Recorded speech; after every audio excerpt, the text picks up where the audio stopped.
Chapter 1: Fall of Veltharion. Long ago in ancient times, long before what we know as modern history, back when the Sith Empire was at the height of its power during the era of Darth Ragnos, Ludo Cress and Nagasato, hidden deep within both the furthest reaches of the Outer Rim and the most distant sectors of the unknown regions, there was Veltharion. The planet Veltharion was massive in size. Its scale was so great that, depending on your mode of transportation, it would still take 2 weeks to travel from one side of the planet to the other. Veltharion was lush with vegetation and wetlands, interspersed with dry lands. It had mountains, valleys, highlands, lowlands, and, in some regions, snow-capped peaks. The planet had underground, interconnected water systems, a large ocean, and several mid-sized seas. Its animal life came in every imaginable size, and some creatures were massive beyond measure. It teemed with a breathtaking variety of life.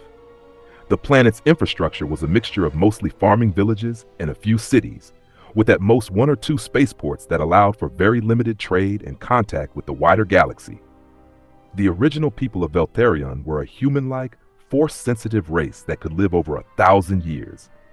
Their connection to the Force was strong and woven into them on a deep, intrinsic level, influencing every aspect of their daily lives. They were almost one with the living Force itself. The mid-early morning sky over Veltharion was clear. The air was warm with a gentle breeze. It was sunny and beautiful like any other day. Across the planet, the sounds of children's laughter blended with the bustle of people going about their morning routines, preparing for the day. In an instant, the sky darkened as the Sith ships boomed from hyperspace. Dozens of vessels now peppered the sky, casting long shadows on the Veltharions below. The Sith, being capable of using the Force themselves, could sense how potent it was on this world. Immediately, they decided that Veltharion would serve as another planetary garrison in the Great Sith expansion. Some of the native people welcomed the Sith as saviors from beyond the stars. There were others who opposed them and saw them for what they really were. Veltharion's technology was well developed and helped them mount an initial opposition, but it ultimately proved useless against Sith superiority. Resisting them was like swatting at gnats. The advantage the Veltharions thought they possessed was a Sith ploy with several layers. First, they lured the Veltharions into a false sense of confidence, making them believe they had a chance at victory. And in the early engagements, they did, driving back waves of Sith attackers and inflicting casualties. But to the Sith, these losses were less than minimal. They believed in power alone and considered those casualties a strategic method of culling weakness from their ranks. This was the second layer of the plan.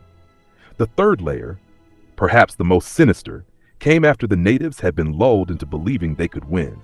The Sith unleashed their most brutal warriors to massacre and raze entire villages and cities. They relished the pain, agony, and bloodshed of their opposition. They displayed the dead and dismembered bodies of Veltharion fighters. They slaughtered children before their parents, parents before their children, as screams and cries for mercy filled the air. With their mastery of the Force, particularly the dark side, the Sith gave in to their basest, murderous passions. Some turned it into a game, seeing how many Veltharions they could cut down or slice in half by hurling their lightsabers into fleeing crowds. They kept makeshift scoring systems. Limbs were worth the least, beheadings more, and the coveted bisecting, cleaving someone in half, earned the highest tally. They reveled in the moment before a victim's death, the pained, confused look as they realized they'd been cut in half, just before their eyes glazed over and their body fell in two. Some of the Veltharion resistance fought back as best they could, but the darkness and rage of the Sith swept across the massive planet, paving the way for Sith ideology to spread. Fearing total defeat, Veltharion rebels retreated underground and shifted to guerrilla warfare, staging nighttime raids and attacks that proved more effective than open conflict. For a time, this prolonged the fighting into a war of attrition. Eventually, the Sith general in command received orders to track down and locate the hidden rebel bases. Once the majority were identified, the Sith began orbital bombardment. They were able to control the blast radius and fallout, guiding their strikes with precision. At maximum output, these orbital strikes could vaporize an entire planet's surface, something the Sith had done countless times before to worlds that refused to kneel to the Empire. Although these bombardments were contained to a degree, they still caused enough devastation to ruin the environment in several regions, altering the terrain completely. In the end, these strikes secured the Sith a sweeping victory over the Veltharion resistance. After the war, the Sith rebuilt. Veltharion was transformed, its new architecture echoing their ancestral homeworld of Korriban. The Sith brought advancements centuries ahead of anything the Veltharions had known: medicine, technology, education. They introduced Sith doctrine and their caste system. That was when Kayla stopped speaking, noticing Navora entering the training hall.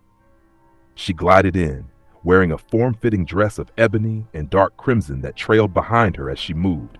Her every step seemed effortless. Navora was, by any standard, more beautiful than the average woman, a beauty further enhanced by her Veltharion bloodline. She circled along the edge of the hall, staying close to the walls and the few rows of observation seats scattered through the chamber. She quipped, her tone cold and sharp, even as she joked, "Are you lecturing the boy again? He is not one of your university students." "Ah, Navora, what brings you by?" Kalis replied flatly. Navora continued circling, her gaze fixed on their apprentice, as though she were appraising a treasure of immense potential. She had been monitoring his training as well.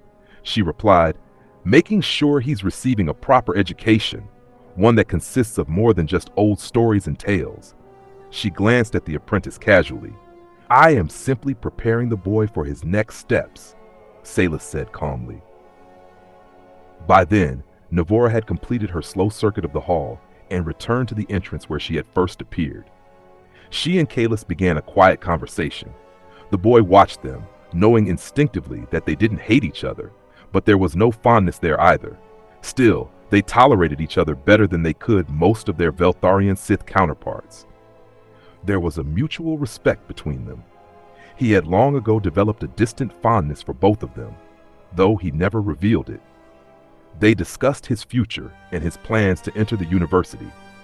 As he listened to their voices, an uncommon but not unheard of dry joke passed between them, cold and without warmth.